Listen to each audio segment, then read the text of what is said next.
మాయ అనే చిన్న అనాథ అమ్మాయి నర్సింగ్ హోంలో ఉండేది. ఆమెకు ఎప్పటినుంచో పట్టణం చూడాలన్న కోరిక ఉండేది. సబ్స్క్రైబ్ చేయండి.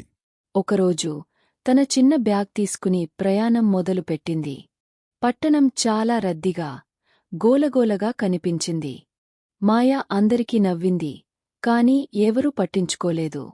ఆమె ఒంటరితనంగా అనిపించినా ధైర్యంగా నిలిచింది. ఆమె పట్టణంలో ఉన్నవారికి సహాయం చేయడం మొదలుపెట్టింది.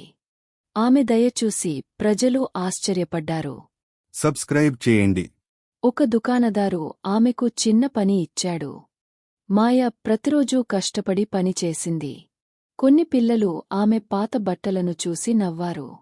సబ్స్క్రైబ్ చేయండి. ఆమె రాత్రిళ్ళు వీధి దీపం కింద చదివేది. ఒక టీచర్ ఆమెను చూసి ఆశ్చర్యపోయాడు. ఆ టీచర్ ఆమెకు స్కాలర్షిప్ ఇచ్చాడు. మాయ సంతోషంగా స్కూల్కి వెళ్ళింది. ఆమె కష్టపడి చదివి స్నేహితులను సంపాదించింది.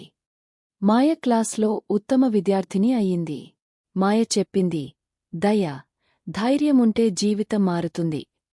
అందరూ ఆమెను లిటిల్ స్టార్ ఆఫ్ హోప్ అని పిలిచారు. ఈ స్టోరీ నచ్చితే లైక్ చేయండి, షేర్ చేయండి, సబ్స్క్రైబ్ చేయండి.